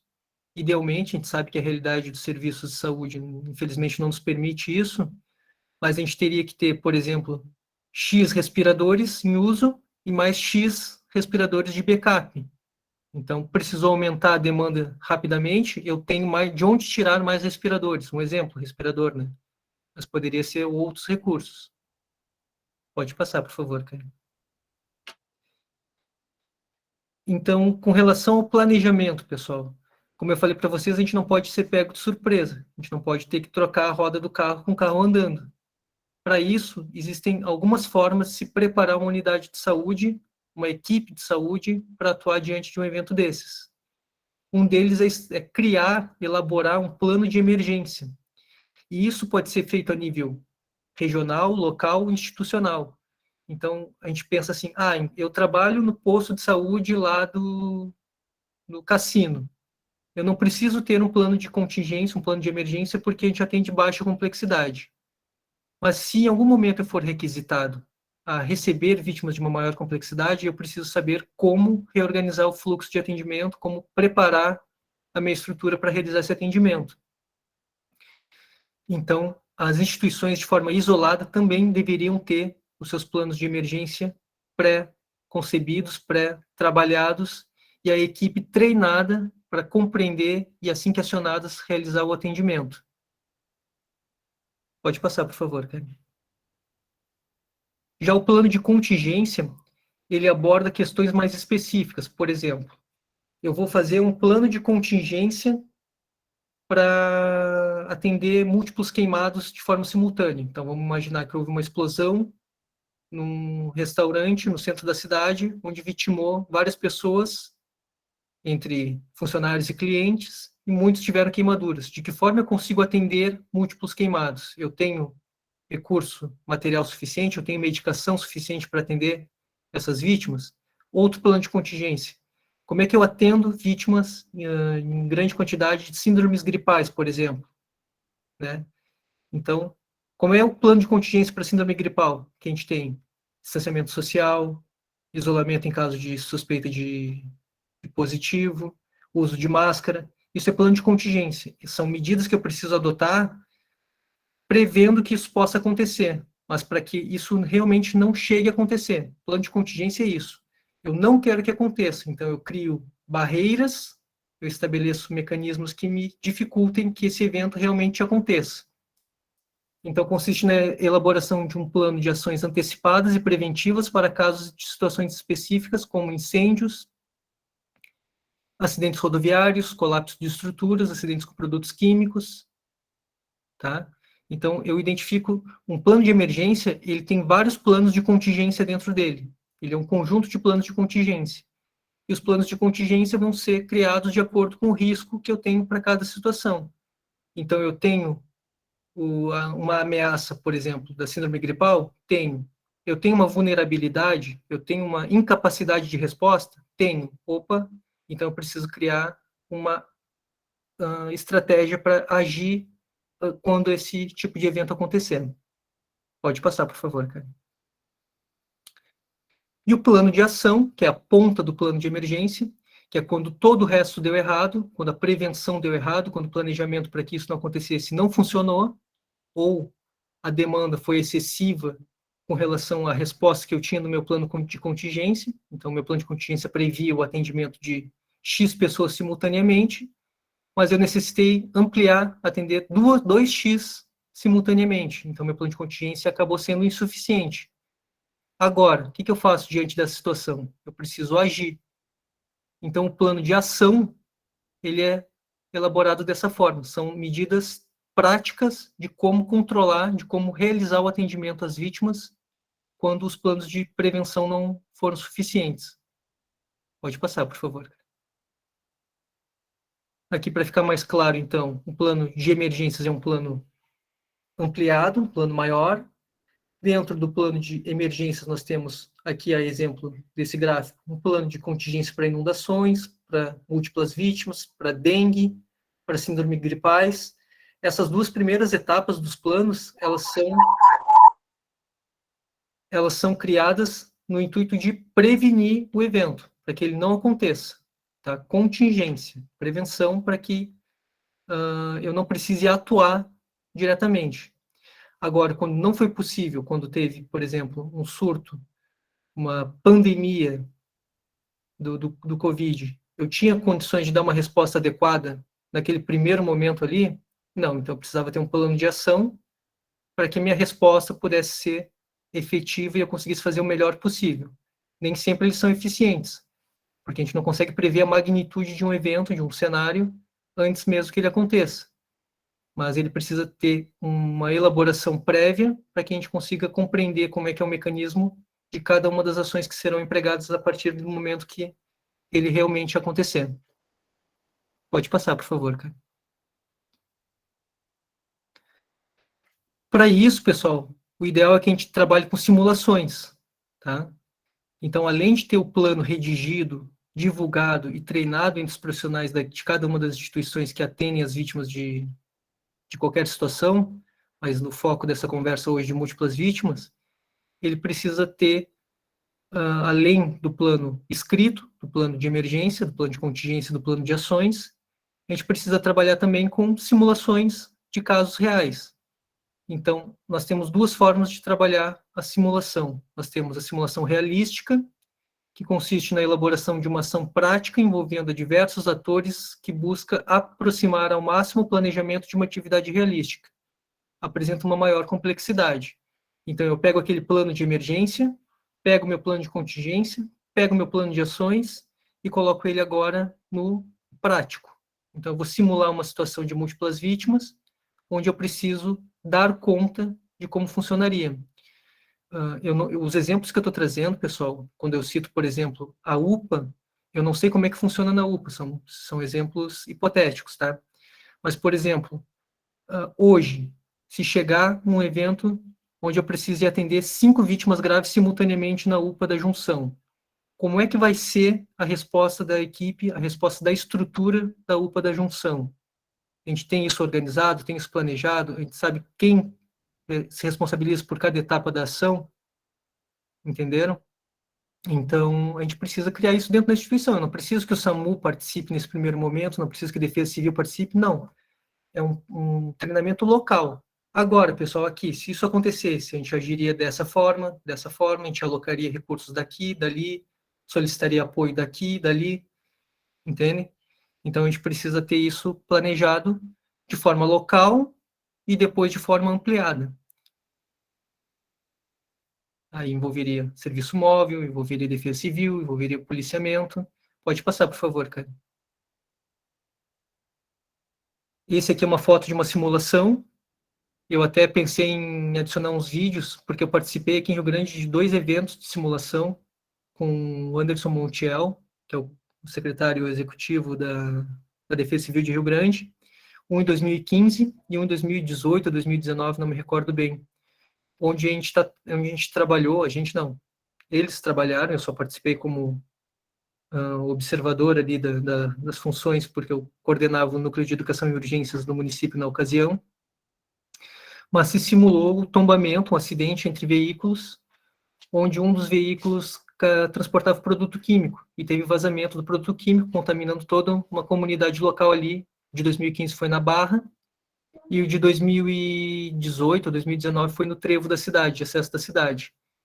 Então, a gente envolveu exército para montar hospitais de campanha, envolveu voluntários, envolveu o SAMU, envolveu o serviço de ambulância privada do município, tudo para testar como seria a resposta numa situação dessas. É fantástico poder participar disso, poder treinar, mas eu ainda conversava com o Anderson na segunda-feira, ele me disse que o planejamento para que essa ação fosse implementada durou cerca de 30 dias. Então não é algo tão simples de se fazer, mas é extremamente importante. E quanto mais a gente faz, mais entrosado fica a relação desses atores envolvidos. Pode passar, por favor, Karen. Tu chegou a trazer, Leonardo, esses vídeos? Não, eu tenho aqui para mim. Eu ia colocar os vídeos, mas como o tempo está instável aqui, o clima, a minha internet na minha casa ela fica meio instável, eu fiquei com medo dela travar e eu não quis arriscar. Ah, entendi. Eu achei que tu ia passar os vídeos. Não, infelizmente, eu não adicionei na apresentação porque eu tive medo da instabilidade da minha internet aqui de casa, por causa do tempo ruim. Sim, de repente, será que daria para colocar no chat? Eu não sei se tem algum link, não? Depois não, ele tem, são gravados em DVDs, ele não é divulgado em mídia aberta, no YouTube, essas formas assim. Mas eu posso conversar com ele, a gente edita e eu posso disponibilizar para vocês depois se tiver alguma forma de adicionar na plataforma, de alguma forma assim. Tá certo? Obrigada. Tá? Nada. E a outra forma que a gente tem de fazer isso, quando a gente não tem disponibilidade de realizar esse atendimento em tempo real, ali fazer uma simulação realística dentro da própria unidade, eu vou trazer mais uma vez o exemplo da UPA Junção. Tá? A UPA Junção, eu trabalho muito com as gurias da UPA Junção, no sentido de que eu levo pacientes do ambiente pré-hospitalar para serem recebidos no intra-hospitalar, na UPA Junção. Então, ela é uma das nossas referências. E, geralmente, a demanda da equipe lá é bem alta. O pessoal está sempre com um fluxo de atendimento bastante intenso. Então, não teria, muitas vezes, como pegar essa unidade ali de emergência, que tem 4 leitos, por exemplo, e isolar ela para realizar uma simulação realística naquele momento dentro da unidade, né? Porque a gente deixaria de ter espaço físico para atender as necessidades do momento. Então, uma outra alternativa que nós teríamos é o tabletop, ou simulado de mesa, tá? Que ele consiste no planejamento, organização e preparação de estrutura local, estabelecendo fluxos e previsão do aumento da capacidade para atender uma demanda excessiva, incluindo recursos materiais e humanos. Deve-se utilizar uma planta baixa, projeção ou outras tecnologias que facilitem o entendimento da dinâmica pretendida. Então, vocês já devem ter visto em filmes de guerra, acho que até tem no próximo slide, por favor, Karen, que é aqueles soldados lá, aqueles comandantes, eles estabelecem ali por onde cada tropa vai entrar no território, através do uso de mapas, de plantas, né? Então, basicamente é isso. Eu pego a planta física de uma instituição, da instituição onde eu trabalho, onde eu estou desenvolvendo meu tabletop, e estabeleço, olha, a partir daqui, se entrarem pacientes num número excessivo, eu preciso aumentar a capacidade deste outro local, esses pacientes que estão nesta sala serão realocados para este outro local de menor complexidade. Então, a gente vai trabalhando, projetando ali as possibilidades de modificação da nossa estrutura, baseados numa planta, como se fosse uma maquete. Pode passar, por favor, cara. Aqui a planta de uma UPA 3, né, onde a gente tem a sala de emergência, tem a sala amarela, a sala vermelha, tem a recepção. Então, a partir dessa projeção, desse mapa ampliado, dessa planta ampliada, a gente consegue, então, simular a entrada e a saída dos fluxos, né, o redirecionamento dos fluxos de atendimento, para que a demanda que está chegando de forma externa seja acolhida de forma mais eficiente. Dependendo do tipo de plano de contingência que a gente criar, a gente classifica ele por números, por classe. Então, a gente tem classe 1, classe 2, classe 3. Então, assim, se eu tenho um plano de contingência para múltiplas vítimas classe 1, ele atenderia no máximo 5 pessoas na classe 1. A partir dessa classe 1, eu preciso modificar a estrutura de atendimento, ou eu consigo ampliar aquela sala específica ali onde está sendo acolhidos os pacientes, já vai ser o suficiente. Classe 2, 10 pacientes ou mais, 10 vítimas ou mais, de 10 a 15 vítimas, por exemplo. Então, se for de 10 a 15 vítimas, eu aciono o plano de classe 2, e esse plano de classe 2, ele prevê que eu modifique a minha estrutura, que eu pegue pacientes que estão na sala amarela e transfira para a recepção da UPA, por exemplo. Fecho a recepção, isolo a recepção, transfiro os amarelos para a sala da recepção e passo, então, a ampliar minha sala vermelha juntamente com a sala amarela. E a classe 3 é quando a gente precisa, muitas vezes, acionar equipes que estão de folga. Então, eu estou lá, não é meu dia de plantão, eu estou descansando, mas a Karen me ligou. Olha, Léo, a gente tem aqui um evento de múltiplas vítimas, foi acionado classe 3, eu preciso de todo o apoio humano possível. Então, vem para cá, porque a gente precisa de ti aqui. Então, isso é estabelecido lá nos planos. E alguns autores mais recentes, eles recomendam que a gente não tente não modificar a estrutura na medida do possível, que a gente não tire pessoas dos lugares que estão sendo atendidas, que a gente crie outras formas de receber essas vítimas. Então, por exemplo, síndrome gripal, se criou o acolhimento em estruturas externas, no primeiro momento. Eu acredito que tenha sido assim na UPA também, né, Karen? Essas pessoas eram acolhidas no primeiro momento na lona externa, testadas, enfim. Depois tudo isso foi sendo readaptado. Nós tínhamos uma tenda na área externa para atender os pacientes com síndrome gripal. Isso, perfeito.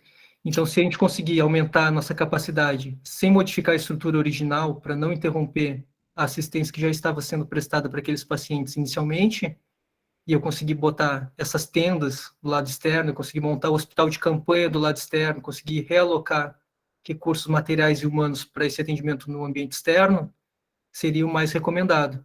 Mas pode chegar numa situação que eu não tenho capacidade de fazer isso, então eu preciso realmente tirar pacientes de onde estão, levá-los para outros setores da minha unidade, para que essas unidades mais próximas da emergência sejam disponibilizadas para o atendimento dessas vítimas do evento em massa. Pode passar, por favor, cara.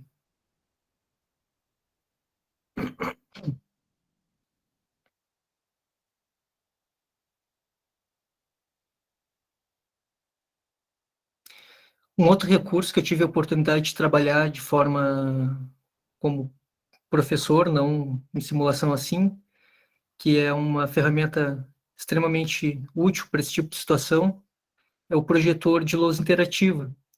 Então, a gente consegue, através desse projetor, quem é aluno do SENAC deve ter visto lá no SENAC, a gente tinha um projetor desses, e a gente consegue fazer uma interação na imagem que está sendo projetada. Então, ao invés de ter a planta impressa em cima de uma mesa, onde a gente precisa movimentar pecinhas para simular o movimento das estruturas, a gente consegue, com uma luz interativa dessas, também facilitar a projeção e o entendimento do que se pretende no caso do acionamento desses planos de ação. Pode passar, cara. Pessoal, era isso. Tá? Fico à disposição, se alguém tiver algum questionamento. Certo, Leonardo, muito obrigada pela apresentação. Eu confesso que eu aprendi muito, né, desde o momento que tu mandou o material, porque quem não é assim da área não tem a mínima noção, né, aquela questão da defesa civil. Eu queria perguntar e tu acabou explicando, né, que a defesa civil, nesse caso, é a responsável, né, a máxima numa situação dessa que tu simulou. Então, quero te dizer que eu aprendi muito, né, mesmo não utilizando isso, mas eu tenho uma pergunta para ti, enquanto o pessoal se organiza para fazer mais perguntas. Tem bastante gente comentando ali a tua apresentação, agora eu vou ler os comentários. Eu queria te perguntar, essa tua paixão, em que momento tu descobriu a paixão pelo trauma? Eu comecei a fazer o curso técnico de enfermagem em 2006, no Senac, aqui de Rio Grande. E ainda em 2006 eu tive a oportunidade de fazer o primeiro curso de socorrista, que a gente aborda a vítima de trauma, politraumatizado no ambiente pré-hospitalar. Acho que a partir disso, assim, eu me encantei pela forma sistematizada de atender uma vítima de trauma, de aplicar o nosso conhecimento técnico e ver o resultado ali na nossa frente, muitas vezes. Isso, para quem já trabalha, para quem tem formação nessa área, sabe o quanto é viciante. A gente até brinca, ironicamente, de dizer assim, foi só uma quedinha de bicicleta. Que pena. É quando a gente pensa em um capotamento, assim, meu Deus, um capotamento, vou conseguir fazer algo realmente diferencial para essa vítima. Então, a gente conseguir associar a técnica e ter uma resposta na nossa frente ali, quase em tempo real, ela é fantástica, assim, é extremamente gratificante. E a partir disso, fui me especializando, fui fazendo cursos, fiz curso aqui, fiz curso fora, e trabalho bastante com essa questão do trauma também, capacitações quando sou convidado, quando tenho alguma atividade que eu tenha a oportunidade de multiplicar um pouquinho desse conhecimento. Eu te pergunto porque é muito bom, né, Leonardo, trabalhar com que se tem paixão, né? Eu acho que o jeito que tu colocou ali, que tu tem uma paixão por trauma, isso está explícito na tua apresentação, né? No teu engajamento com esse tema. E eu quero te dizer que é muito bom ter pessoas que têm essa paixão, né? Porque muitas pessoas precisam desse engajamento que tu está mostrando aqui na capacitação.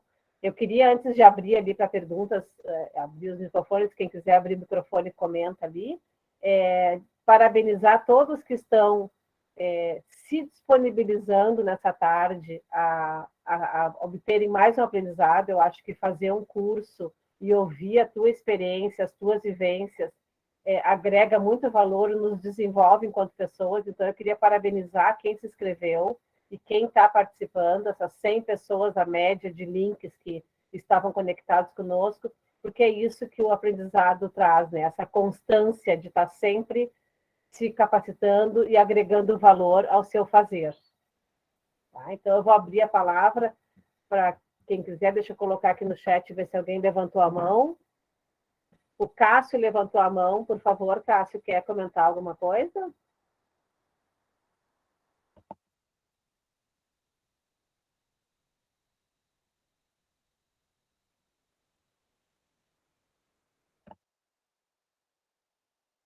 Não, então o Cássio levantou sem querer. Então, alguma pergunta, pessoal? Algum comentário? Tem vários comentários escritos aqui que agora eu vou ler, mas eu queria ver se alguém quer se manifestar no microfone.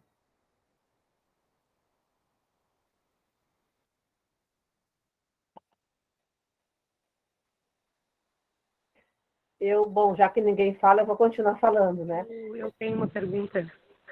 Sim. Quem é que está falando é a Emilene. Por favor, Emilene. Leonardo, uma dúvida. A gente mora em São José do Norte e talvez não sei como me manifestar, mas, tipo, a questão das lanchas. Quem seria responsável pelo esse atendimento, assim, de socorro?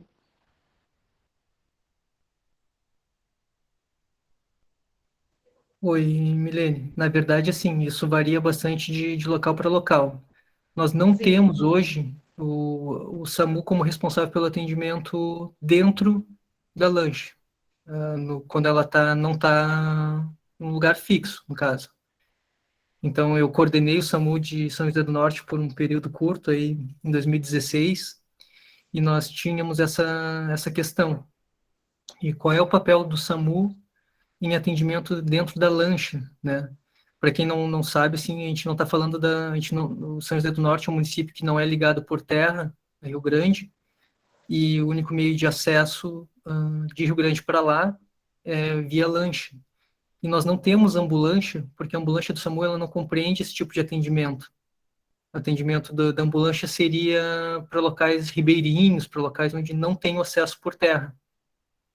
Então, o SAMU ele tem o atendimento sendo realizado quando a ambulância está atracada em uma das hidroviárias, tanto na de Rio Grande quanto na de São José do Norte. Então, no momento que essa lancha acontece um evento desculpa, na laguna, então isso fica a responsabilidade não é da Marinha ali, acho que da Marinha, né? Do 5º Distrito ali. Da Capitania dos Portos, no caso. Capitania dos Portos, perfeito, obrigado. Então, quem vai acionar o primeiro socorro ali é a Capitania dos Portos? Como eu falei para vocês ali na apresentação, muitas vezes a gente precisa de uma equipe especializada. Eu, por exemplo, não sou especializado para fazer o atendimento em lancha, né? Deslocar de lancha até o local. Então, a gente precisa que uma equipe vá até o local, consiga trazer essas vítimas para a terra, né? Para terra firme, para que, enquanto profissional de saúde, eu consiga fazer meu atendimento. É um equivalente ao incêndio. Então, eu não vou entrar lá no local do incêndio porque eu não tenho capacitação para combate ao incêndio, extinção de fogo. Eu preciso que os bombeiros neutralizem esse risco e tragam elas para a terra firme, e permita que esse cenário, então, fique acessível para mim enquanto profissional de saúde. Não sei se eu respondi. Respondeu sim. Obrigada, viu? De nada, merece.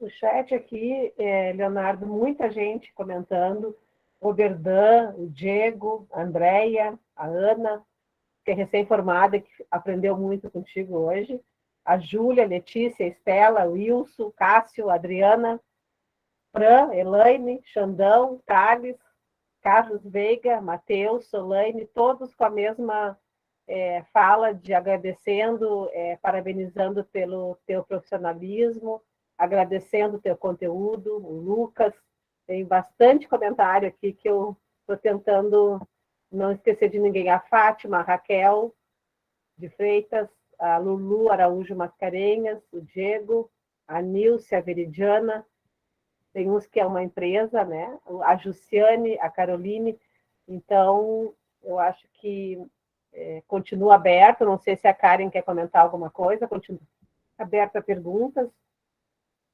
Só queria aproveitar para agradecer o pessoal, viu, o Berdan, o pessoal lá de São Lourenço, a enfermeira Manu, o pessoal de São José do Norte também que participou, né, Valdoir, o Wilson, o pessoal lá que a gente se conhece da estrada aí do APH.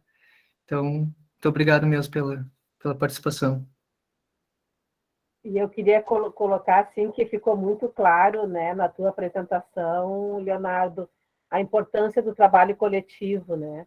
Eu acho que isso essa união, né, de esforços para atingir, para fazer essa imensa, essa complexidade que é um atendimento desses que tu citou, né? É impressionante de ver assim o quanto uma engrenagem, né, funciona com cada peça cumprindo essa função, né? Então, acho que essa coisa do trabalho coletivo fica muito claro, né? Em todas as áreas, mas nessa tua apresentação em relação a múltiplas vítimas, ficou muito... externaste muito essa coisa da união de esforços mesmo, né? De estarem pegando junto para conseguir o objetivo final. Alguém mais quer algum comentário? Eu gostaria de agradecer mais uma vez o Leonardo, né, por ter se disponibilizado nessa tarde chuvosa, que aqui está chovendo em Rio Grande, né, ter se disponibilizado todo esse tempo e essa preparação, né, para o curso, e e dizer que para mim foi espetacular, porque eu nunca trabalhei nessa área do extra-hospitalar aí, né? Só no intra.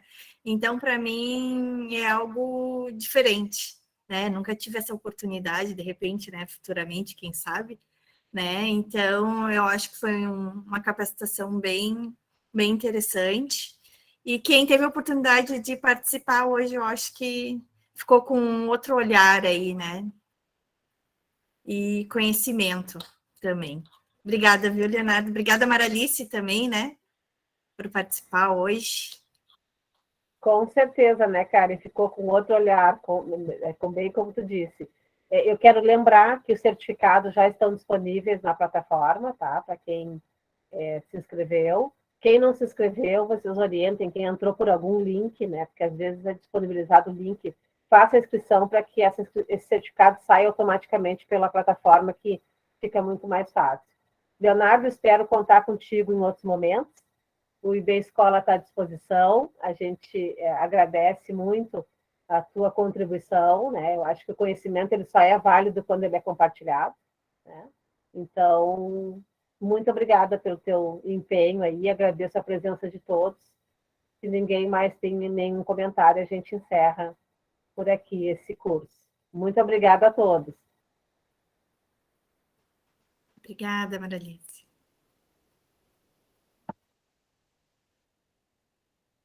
Nós que agradecemos a oportunidade, né?